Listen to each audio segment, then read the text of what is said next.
Hər kəsi salamlayıram və keçirəm testimizə. Bugünkü başlığımız elektromaqnit induksiya hadisəsi və Lens qaydasıdır. Sual 1-də bizdən nəyi soruşur? EHG-ni soruşur. EHG-ni necə tapırdıq? Fi-ni bölürdük T-yə. Fi-nin yerində var 8, T-nin yerində var. Təbii ki, bunlar delta ilədir. Onsuz 0-dan başlayıblar. 8-i də 16-ya böləndə 2-də 1 eləyəcək. 0,5. İkinci sualda. Bu səfər bizdən EHG-ni soruşur. EHG nə idi? Delta fi bölünsün delta T. Ancaq n sayda dediyi üçün bir dəfə də bunu n-ə vururuq. Üçüncü sualda EHG-nin modulunu yenə də soruşur. Nə idi? Delta fi bölünsün delta T idi. Gəldik 4-ə. İnduksiya cərəyan şiddəti hansı ifadə ilə təyin olunur? Cərəyan şiddətinin düsturunu yazırıq. EHG bölünsün R. Bu da harda var? B variantında. Maqnit selinin dəyişmə sürətinin vahidi hansıdır? Weber bölünsün saniyə. Bax, burada delta P-nin yerinə yazırıq Weber, saniyənin də yerində, zamanın da yerinə saniyə.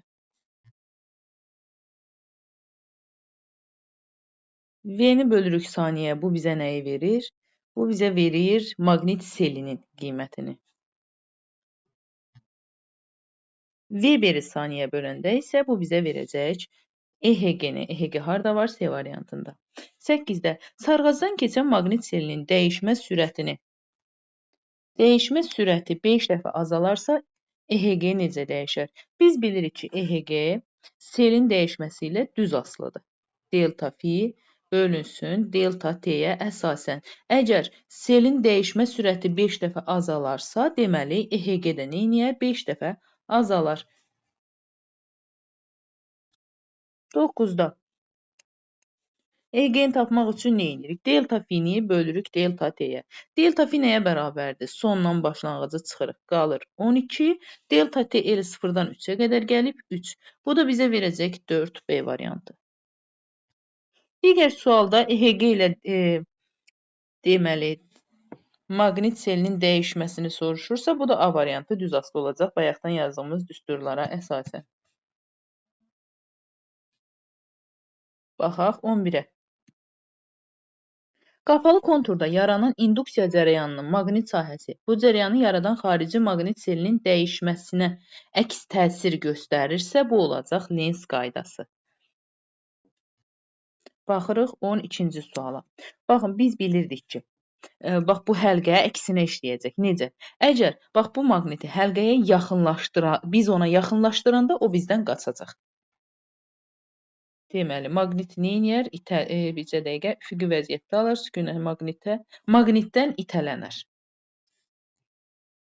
Ancaq digər sualda buradan artıq maqnit qaçır. Belə deyək də, əgər bu həlqədən qaçsa maqnit, o maqniti yenidən özünə çəkəcək. Çox narsist bir xarakteri var. Yox, ona doğru gedəndə isə itələyəcək. İndi hal-hazırda qaçırmı? İndi özünə çəkəcək bunu.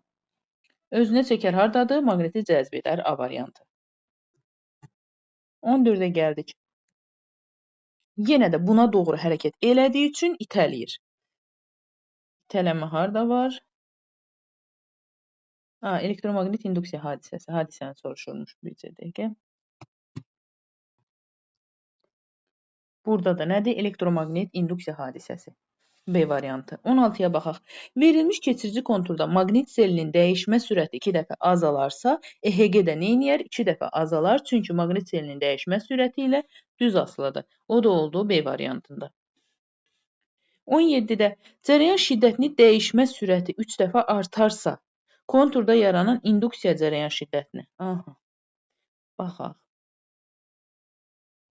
Deməli, cərəyan şiddətinin dəyişmə sürəti 3 dəfə artarsa, induksiya cərəyan şiddəti necə dəyişər? O da 3 dəfə artar. Niyə? Çünki düz asılıdır. 3 dəfə artar A variantı. 18-də. Maqnit selinin dəyişmə müddətini soruşursa bizdən. Onda gəlin düsturumuzu yazaq. EHG bərabərdir.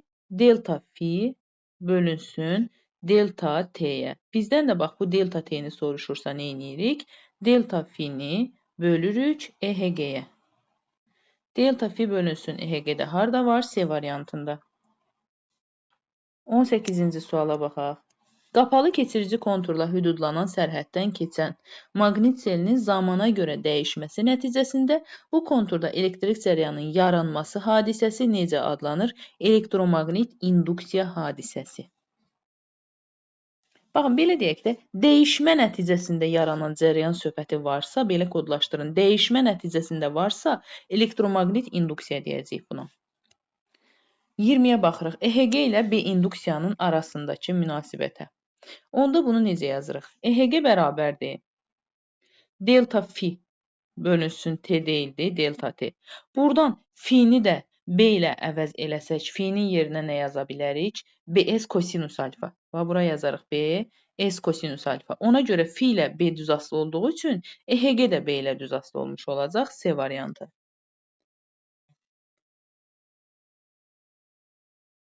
21-ci sualda qapalı keçirici kontur var, EHG var, zaman var. Bizdən nə deyir? Maqnit selinin dəyişmə sürətini istəyir. Dəyişmə sürəti necə tapacağıq?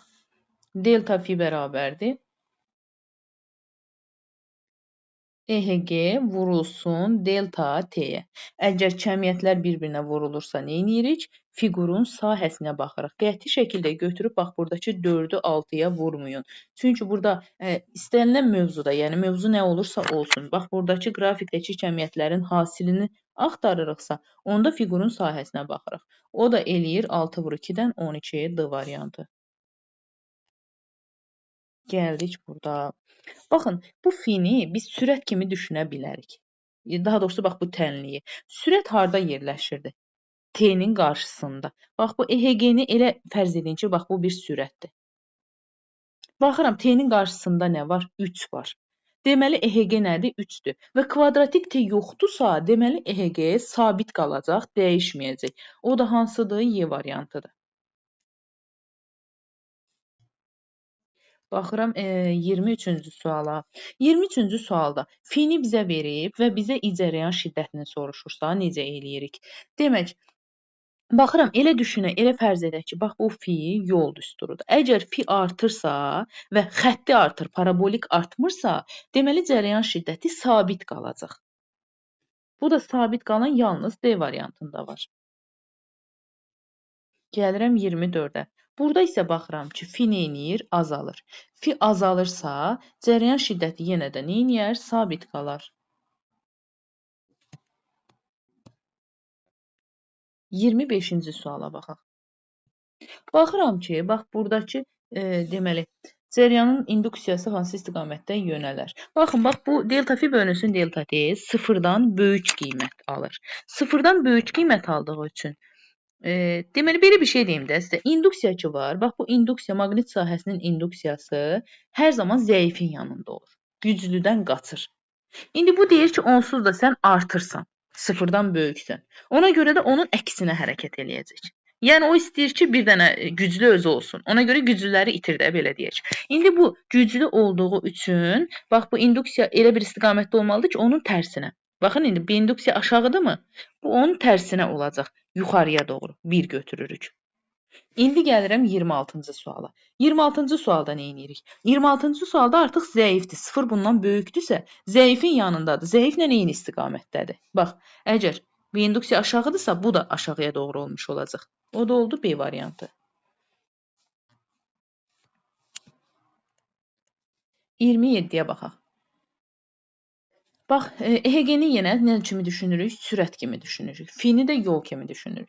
Baxıram ki, EHG sabitdirsə, deməli fi neyniyəcək? Fi xətti şəkildə dəyişəcək. Baxın, burada parabolikdir, kök altıdır. Bunları silirəm, tərs asıllığı silirəm. Burada ümumiyyətlə heç fi-nin tərpənmir, heç dəyişmə yoxdur. Bir dənə qaldı bu variantı. Gəlirik 28-ci suala.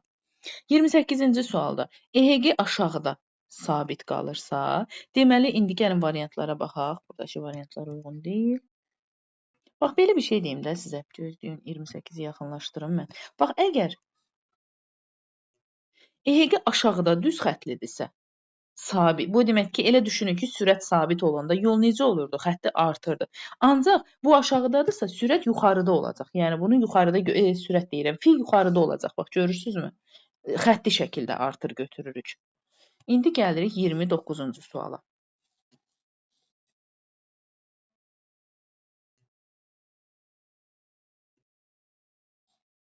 Hı -hı. Nəyə bərabər olar? Ampermetrin göstərişini, cərəyan şiddətini soruşur bizdən. Cərəyan şiddətini hansı düstura əsasən yazırdıq? I bərabər idi. EHG bölünsün R. Biraz da açsaq EHG-nin yerinə nə yaza bilərik? Delta fi bölünsün delta T. Bunu da bir dəfə R-ə, müqavimətə bölürük. Buradan deməli, gəlin nə yazaq? Delta fi-nin yerinə yazıram 4. Dəyişimini birbaşa bizə verib 4. Elə cavabı da M ilə istədiyi üçün ixtisar eləməyəcəm. Bu M-ləri açmayacam. Sonra bölürəm. Aşağıda zamanın yerinə var 0,5. R-in müqavimətinin də yerində var 20. Və bunları bir-birinə vuranda eləyəcək 2 vurulsun 5-dən 10. Bu ikisi elədi 10. Bu da elədi 0,4 Y variantı. 10-cu suala baxaq. 10-cu sualda isə bizdən müqaviməti soruşur. Gəlin bax bayaqki düstura əsasən müqaviməti açaq. R bərabərdir nəyə? Delta fi bölünsün delta T vur cərəyan şiddətinə. Buradan delta fi-ni bizə nə verib? 2. Delta T-nin yerinə 0,2, cərəyan şiddətinin yerinə də 0,5. Kəmitləri eyni verdiyi üçün bax bu M-ləri açmağa ehtiyac görmürəm. Buradan da 2 bölünsün, 0,2-ni də 0,5-ə vurduq. Bu da bizə verdi 0,1-i. 2-ni də vurduq 0,1-ə, bu da bizə verdi 20 A variantı. 31-ə baxaq. Konturdan, deməli bunu necə çevirəcəyik? Bax, elə düşünün ki, burada elə bir yolu verib bizə və bizdən sürəti soruşurmuşcasına. Bax, sürəti necə tapırdıq yolda? Hansı deməli ox daha sərt, daha kəskin idisə, dik idisə, onu böyük götürürdük. Baxın, 3-cü ən böyükdür. Qoy bunu mən burada ayrıca çəkim. 3-cü ən böyükdürsə, 3-ü ən böyükdə yazıram. Sonra birinci böyükdür. Sonra gəlir birinci, ən axırıncı da ortadakını yazıram. Ortadakı çünki ən kiçik olanıdır. Baxıram bu şərtlərə uyan da hansıdır? C variantıdır. Gəlirik 32. Baxın, burada eyni sürətdə olduğu kimi. Eyni düz xəttin üzərində eyni qiymət alacaq. 1 bərabərdir 2-yə, ancaq 3 bunlardan böyükdür. Niyə? Çünki 3-ün dikliyi daha çoxdur. Bu da hansı variantda var? 1 ilə 2 bərabərdir. 3 bunlardan böyükdür. Baxaq. Bu variantında. Gəldik 33-ə. Burada da 2 ilə 3 eyni düz xətt üstündə olduğu üçün 2 ilə 3-ü bir-birinə bərabər eləyirəm və 1 bunlardan böyükdür. Niyə? Çünki 1-də diklik daha çoxdur. Görürsünüzmü? Ona görə 1-in bunlardan böyük olduğu variantı axtarırıq. Bu da var D variantında. 34-də eynən keçərlidir. 1 və 2 nöqtəsi bir-birinə bərabərdir və 3 bunlardan kiçikdir. Niyə? Çünki baxın bu ikisinin dikliyi 3-dən daha böyükdür. 3 kiçikdir 1 və 2-dən. Bu da var D variantında. 35-ə baxaq.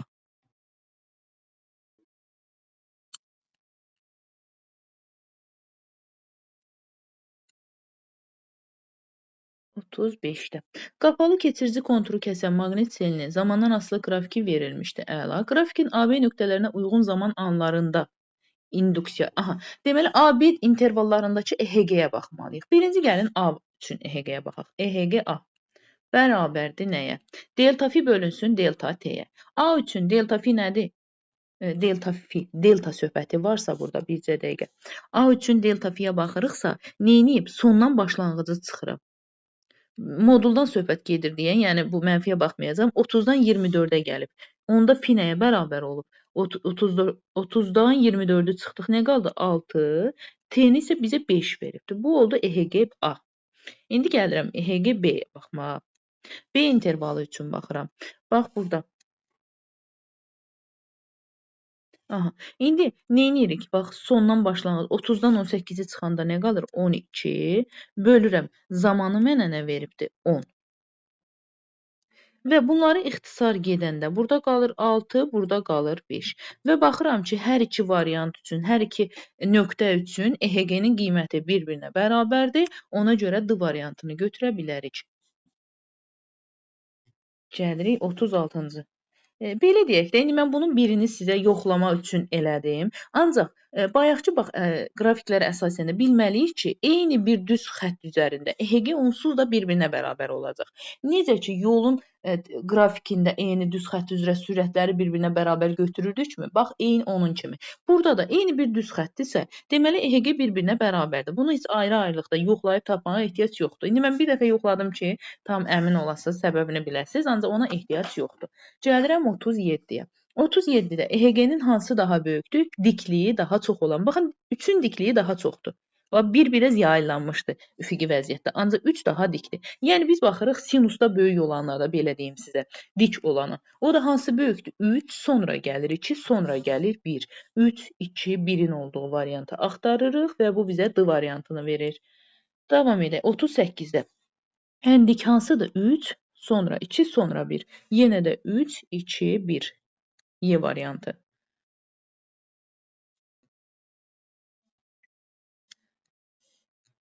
Burada da eynən. Ən dik hansıdır? 1. Sonra gəlir 2. Heç 3-də görürsünüz ki, heç ancaq üfüqi proyeksiyadır.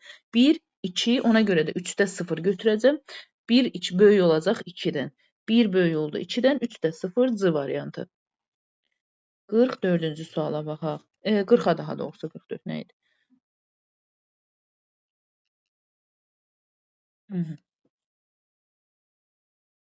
Maqniti şəkildə göstərilən istiqamətdə hərəkət etdirdikdə sarğacın P, M uclarında hansı maqnit qütbləri yaranar? Biz nə demişdik? Demişdik ki, narsist kimi düşünün. Ona yaxınlaşanda səni itələyəcək. Uzaqlaşanda özünə çəkəcək. Bax, indi bu buna yaxınlaşdığı üçün onu itələməyə başlayacaq. Necə olsa itələyər. Bax, bu N varsa burada, bura bir dənə də N yazmalıyam ki, bunu itələsin. Bu tərəf N olanda təbii bu tərəfdə S olacaq. Ona görə M üçün yazıram N, P üçün yazıram S. N və S harda var? D variantında.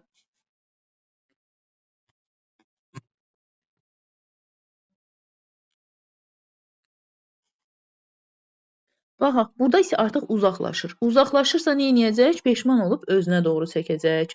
Onda məcburdur bura bir S yerləşdirsin ki, bax bu S bu N-i özünə cəzb etsin. Burada S varsa təbii, burada da N olacaq. Onda P-nin yerində N, M-in yerində S yazıram. S-in, N-in olduğu C var. Öncə şəkli analiz edirik.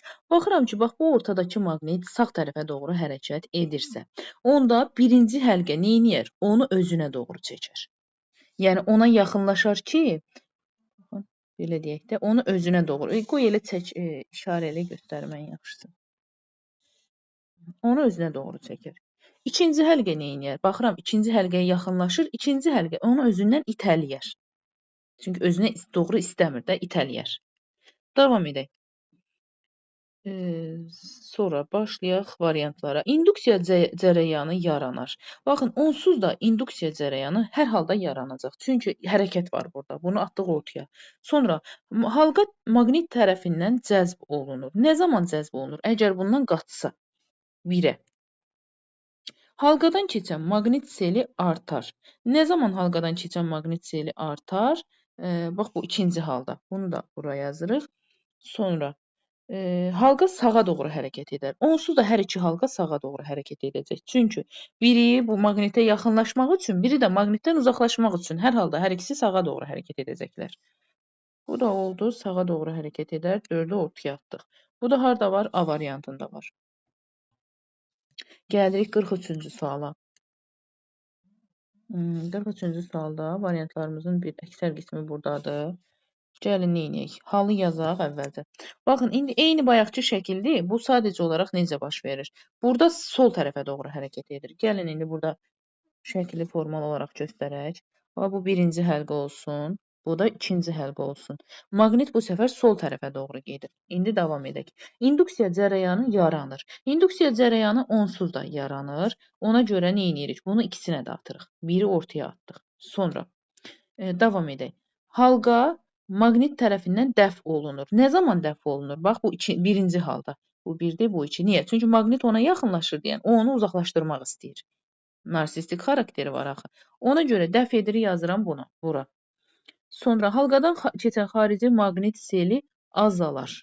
Nə zaman azalar? İkincidə. Niyə? Çünki bundan uzaqlaşır.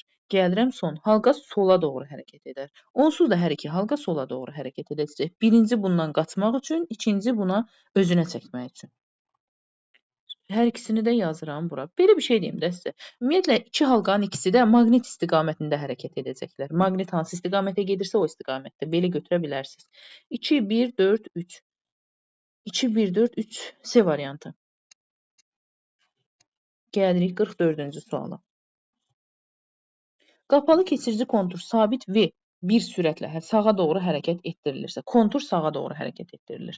Maqniti hansı istiqamətdə və hansı sürətlə hərəkət eləmək lazımdır ki, konturda yaranan induksiya cərəyanının qiyməti ən böyük qiymət alsın? Onda neyniyək? Ən böyük qiymət alması üçün deməli neynəməliyik? Bax, bu kontur bu tərəfə gedirsə, onda bu halqanı da ona doğru hərəkət elətməliyik ki, ən böyük sürət alsın. Bu belə. Elə düşünün ki, iki dənə avtomobil qarşı-qarşıya hərəkət edəndə neyniyirdik onları? Toplayırdıq ki, ümumi gedilən yolu tapmaq üçün. Bax, onun kimi bir şey. Ona görə bu tərəf hansıdır? Sola doğrudur. Gəlin sağları silək bəri başdan. Sağları sildik, qaldı sol. İndi sola doğru da mümkün qədər böyük variant götürməliyik şərtimizə uysun deyə. Bu da oldu 2. Gəlirik digər suala. 45-ci suala. Demək, burada nə var? Bax, burada maqnit halqaya doğru yaxınlaşırsa, halqa neyniyəcək? Onu itələyəcək. Burada isə halqadan qaçdığı üçün halqa ona tərəf gedəcək, cəzb eləməyə çalışacaq. Sual 1-də. Qapalı konturdan keçən xarici maqnit selinin modulu artar. Xarici maqnit, bircə dəqiqə bunu silim, mən yenidən yazım. Bu tərəfə gedəndə bu neynirdi? İtələnirdi. Bu isə özünə cəzb edirdi. Aha, davam edək. Qapalı konturdan keçəndə xarici maqnit seli artar. Nə zaman artar? Deməli, buna yaxınlaşarsa. Bu artarı 1-ə yazaq. Sonra, qapalı konturdan keçəndə xarici maqnit seli modulu azaları bura yazıram. Sonra, konturda yaranan induksiya cərəyanının yaratdığı maqnit sahəsinin induksiyası xarici maqnit sahəsinin induksiyasının istiqamətində yönələr. Nə zaman ondan eyni istiqamətdə yönəlirdi? Baxın, indi bu bura gəlirsə itələnir, bu tərəfə gedirsə, bax bu ikinci halda, uzaqlaşanda. 3-ü bura yazıram. Sonra konturda yaranan induksiya cərəyanı xarici maqnit induksiyasının əksini olar ona yaxınlaşanda. Konturda yaranan induksiya cərəyanı istiqaməti Lens qaydası ilə hər iki halda. Baxaq, görək hansıdır? 5, 2, 3, Y variantı.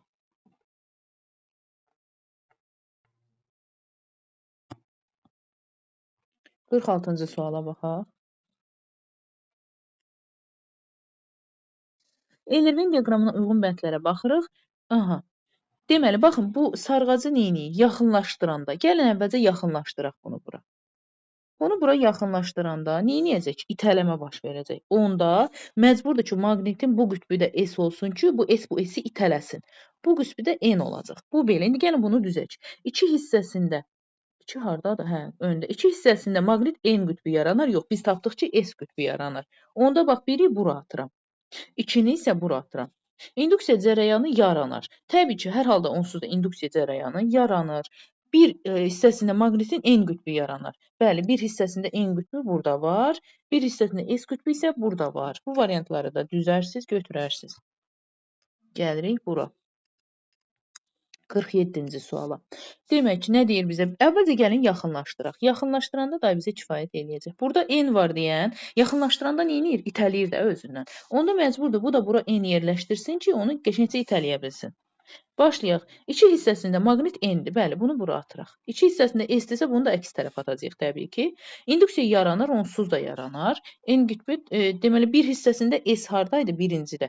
5-i bura atıram, 4-ü də bura atıram. Götürərsiniz. Baxırıq 48-ci suala. Eylerven diaqramına uyğun bəndləri müəyyən edək. Bir halqası var, iki halqası var. Baxıram ki, bir halqası, bir halqa kəsikdir, bax bu arası kəsikdir. Bu birisi isə bütöv şəkildədir. Onda görə indi variantları necə düzəcəyik? Deməli, baxıram, halqa sükunətdə qalar. Nə zaman halqa sükunətdə qalacaq? Əgər kəsik varsa.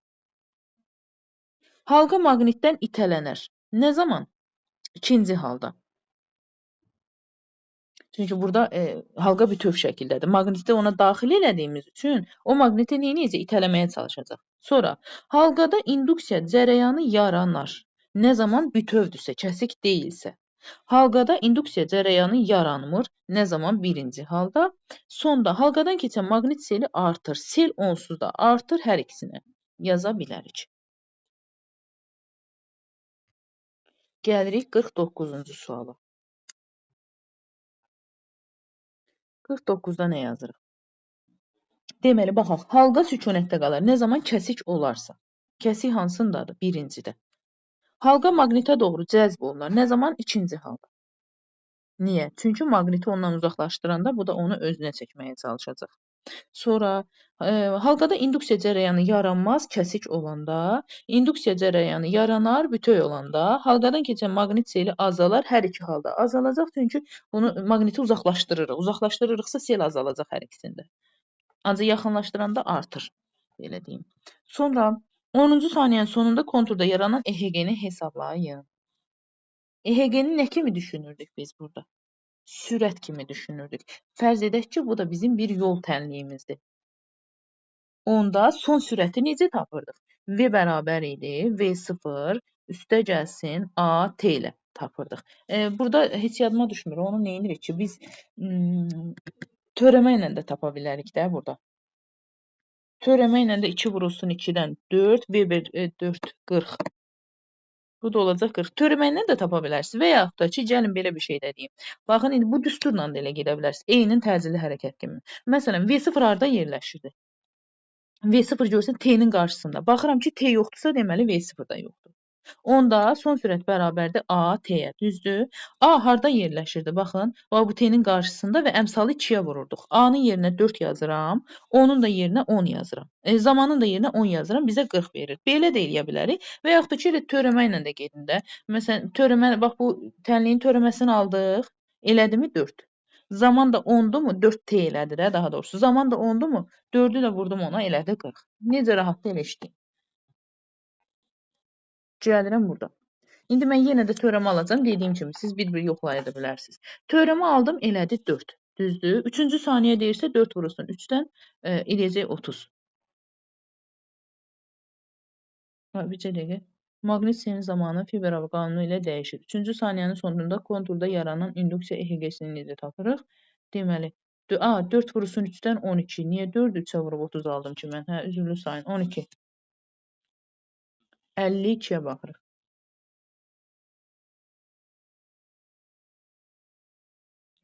Aha, 52-də görək nəyə, hansı kəmiyyəti soruşur bizdən. Keçən cərəyan elektron, neçə dənə elektron keçər, onu soruşur bizdən. Müqavimət verib, maqnit seli verib, gəlin neyniyək? Cərəyan şiddətini yazaq. I bərabərdir. EHG I bölünsün. Yaxud da ki, elə gəl, açaq bəlkə bunu. EHG-nin də yerinə yazırıq. Delta fi bölünsün. Delta T-yə. Aşağıda da var bir dənə müqavimət. Bu bizə nəyi verəcək? Cərəyan şiddətini. Cərəyan şiddətini yerinə nə yaza bilərəm? QI. Yox, bizə dəqiqə. QI. Q bölünsün T-ni yaza bilərəm. Cərəyan şiddətinin yerinə. Yazıram Q bölünsün T. Buradan da Q-nin yerinə NY yaza bilərik. NY bölünsün T. Biraz da gəlin sadələşdirək.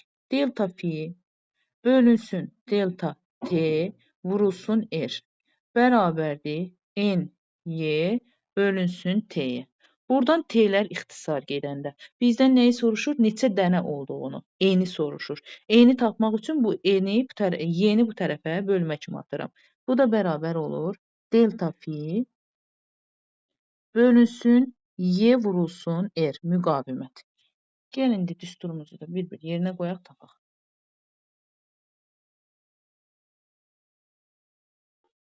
Buradan delta fini bizə nə veribdir? 48. Ancaq M ilə verdiyi üçün yazıram 10 üzərindən mənfi 3-ə vururum. Bu belə. Aşağıda Y-nin yerinə nə verib? 1,6 vurulsun 10 üzərindən mənfi 19. Bəs R-in yerinə nə verib? 0,100% verib. Digər tərəfə artıq ördək. Buradan götürdüyümüzü götürdük. Buradan bizə heç nə qalmadı. Davam edək. Buradan nə edə bilərik? Baxaq. Baxaq, nə edək? 1,6 söhbəti var. Bu vergülü bəlkə sürüşdürək. Burada bir dənə də 10 üzərindən -1 yazaq. Yaxud da onu yuxarı ataq. Bu belə. Sonra 48 ilə 16-nı ixtisar eləyək. Şimdi bir dəqiqə mən bunu hesablayım. Bu elədirsə 3. Yuxarıda qaldı. Bunu da ixtisar getdi. Bir dəqiqə mən hesablayım. 3 vurulsun 10 üzərindən -2 yuxarıda qaldı. Sonra bax buradan da bu vergülü 2 dənə sürüşdürəndə burada olacaq 21. Aşağıda da qaldı. 10 üzərindən -21. İxtisarlarımız getdi. Qaldı 3 bölünsün 10 üzərindən 19 mənfisi ilə. Bu 19 da yuxarıya müsbət 10 üzərindən 19 kimi çıxdı. Bu da elədi 3 vurulsun 10 üzəri 19 bu variantı. Gəlirik 53-cü suala.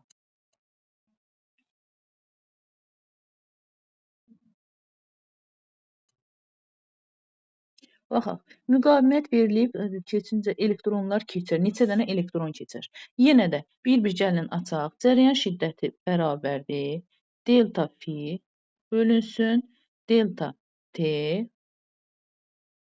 O da vurulsun r-ə. Buradan cərəyan şiddətini açıb yerinə nə yaza bilərəm? Q bölünsün t yazarım. Buradan Q-nün də yerinə nə yaza bilərəm? N, Y bölünsün t yaza bilərəm.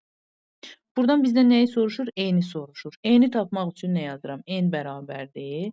Delta fi və bu t-lər ixtisar gedəcək təbii ki. Delta fi bölünsün R vurulsun Y. Buradan delta fi-nin yerinə, maqnit selinin yerinə nə yazıram? 64. M-lə verdiyi üçün 64-ü də vururam 10 üzərindən -3-ə. Aşağıda nə var? Müqavimət var. Müqavimətin yerində 0,2-dir. Bunu da yazaram 2 vurulsun 10 üzərindən -2 kimi. Sonra Y-nin yerinə bax bu ifadəni yaza bilərik. 1,6 vurulsun 10 üzərindən -19. Və salam, gəlin indi ixtisarlarımızı aparaq. Deməli, burada bir 0 ataq. Vergüldən qutaraq. Sonra bu eləyəcək 32, burada eləyəcək 2 dəfə. Burada var 2. İndi 2 vurulsun, bax bu 0-a görə oldu 10 üzərindən -2. Aşağıda da var 10 üzərindən 2 burada, 19 burada, -21. İxtisar elədik, yerdə qaldı 2 vurulsun 10 üzərindən -19. Bu da harada var? Bu variantında. Gəldik o 54-cü suala. 54-ə baxaq. Deməli, nə deyir? Hansı hallarda çərçivədə induksiya EHG-si yaranar? İnduksiya EHG nə zaman yaranar? Baxın, bu çərçivəni elə bax bu bir induksiyanın istiqamətidir, düzdürmü? Bu çərçivəni görün necə fırladır. Bu çərçivəni elə fırlanır ki, baxın, bu istiqamətdə. Yəni bu çərçivəni fırladanda onun içərisindən bax o bir induksiya keçəcək. Keçdiyi üçün orada EHG yaranır. 1-də yarandı. Gəlirəm 2-yə. 2-də isə bax bu deməli çərçivəni necə fırladır baxın görün. Çərçivə elə bil bunun arxa tərəfində deyil. Çərçivəni elə özü üçün belə-belə fırladır. Yəni bu B onun içərisinə daxil olmadığı üçün burada keçmir deyirik. Ancaq gəlirəm 3-ə görə 3-də. 3-də isə bəli içərisinə daxil olur. Çünki bu elə fırlanır ki, yenə də elə vəziyyətdədir ki, yenə də daxil olur. Ona görə 1 və 3-ü seçirik. Elə olmalıdır ki, içərisinə həlqənin içərisinə o oxdan daxil olsun. Onda EHG keçəcək, yaranacaq. 1 və 3-ün olduğu. Gəldik 55-ci suala. Görək 55-də nə var? Deməli, bax birinci halda, bax bunu bu formada tərpədəndə, fırladanda. Bayaqçı kimi görəcəm ki, burada da yaranar. Sonra ikinci halda onsuz da yaranar, bu əyri olanda yaranır. İndi gəlirəm bura. Burada isə bu həlqəni özü üçün fırlayırıq. Yəni biri var ki, həlqəni buradan oxun bəri tərəfindən fırlayasan. Burada oxun arxasında o özü üçün fırlanır. Yəni onun məsələyə dəxli yoxdur. Ona görə də buradan keçməyəcək. Yalnız 1-in və 2-nin olduğu variantlarda keçəcək. Gəldim 56-ya. Baxaq, sürət bu istiqamətdədirsə. İndi birinci halqa neyniyər? Ona doğru gedər. Görür ki, özündən qaçır, tez ona doğru gedir ki, özünə çəksin. Yəni, sağa doğru gedir. Belə deyək də, heç ondan əlavə də. Bax, bu sürət hansı istiqamətdə deyil, bu durumlarda, bu şəkillərdə. Halqanın ikisi də o istiqamətdə olur. Sürət sağadır mı? Qutardı getdi. Bu da sağ olacaq, bu birisi də sağ olacaq. Sağa. Harada var? Y variantında.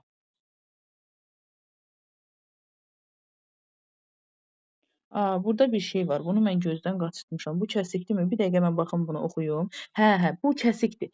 Deməli, biri kəsikdirsə, kəsik hərəkət eləməyəcək. Üzrlüsən, bunu elə bilirəm ki, kitabda pozulmalar var. Deməli bu kəsik varsa, kəsik hərəkət eləmir. Digəri isə sürətlə eyni istiqamətdə hərəkət edir. Deməli, birinci sağa doğru gedəcək. Bu sağdır. İkinci isə hərəkət etməz. Sağa gedər, hərəkət etməz. A variantı. Sonra 57-də hansı halda ampermetr sarğac dövrəsində induksiya cərəyanının yaranmasını qeydə alar? Yəni nə zaman cərəyan yaranar, onu deyir bizə. İndi baxaq. Birinci, maqniti sarğaca yaxınlaşdırdıqda. Təbii ki, maqniti sarğaca yaxınlaşdıranda bir hərəkət var deyə, onda yaranır birincidə. İkinciyə baxırıq. Deməli, ikincidə bizə nə deyir? Maqniti sarğacdan uzaqlaşdıranda, onsuz da yaxınlaşdı, uzaqlaşdı. Hərəkət varsa qurtardı da, deməli yaranacaq. 3-də maqnit və sarğacı eyni sürətlə sağa hərəkət elədi. İkisini də eyni hərəkət edəndə eyni sürətlə. Yekunda nisbi sürətdə keçmişik də yadınızdadırsa. Bir-birinə nəzərən sükunətdə olacaqları üçün orada hərəkət yoxdur. Yəni oradan keçməyəcək. 1 və 2-nin olduğu yalnız.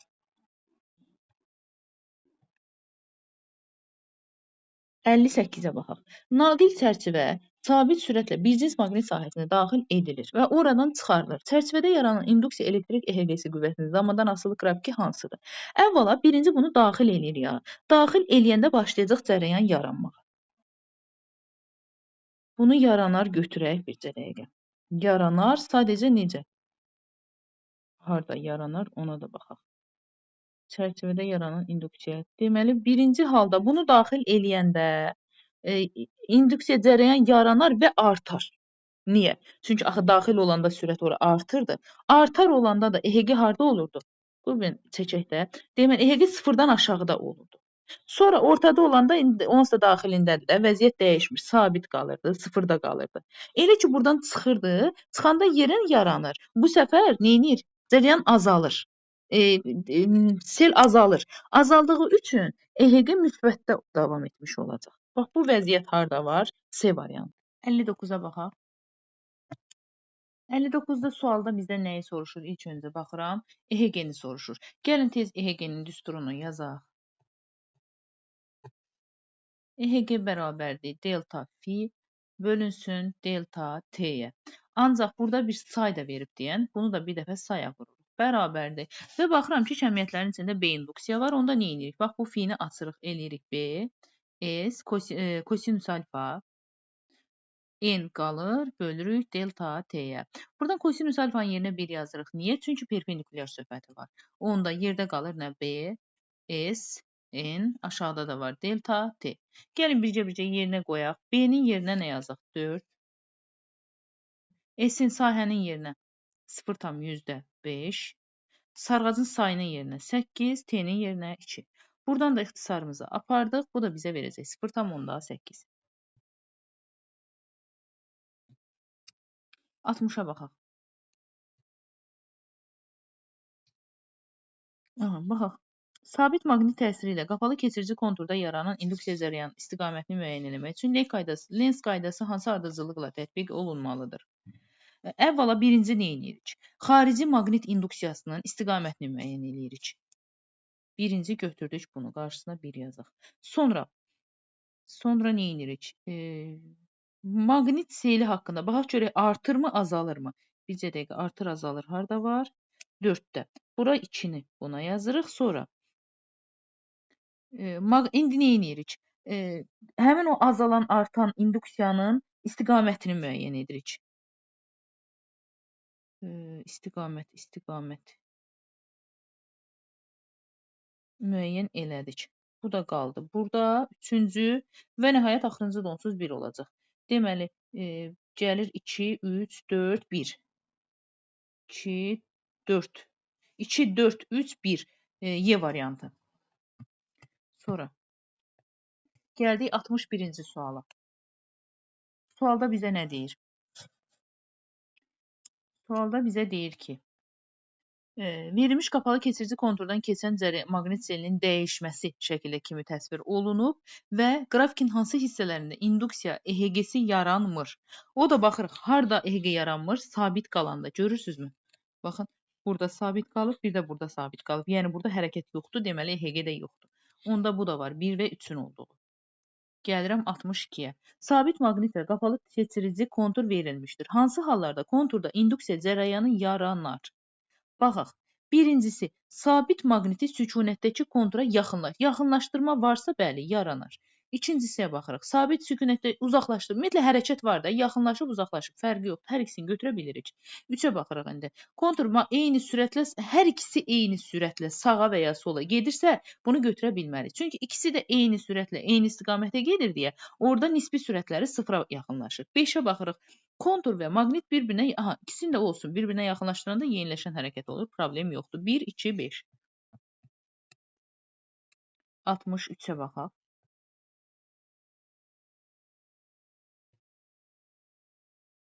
Müqaviməti 0.4 ohm olan qapalı keçirici konturla hüdudlanmış səthdən keçən maqnit seli nə qədər dəyişməlidir ki, naqilin en kəsi ilə keçən elektronların sayı bu qədər olsun? Bizdən nəyi soruşur? Elektronların sayını soruşursa. Gəlin neyniyək? Gəlin yazaq. Deməli, elektronların sayını. Gəlin cəryan şiddəti ilə yazaq burada. Cəryan şiddəti bərabərdir nəyə?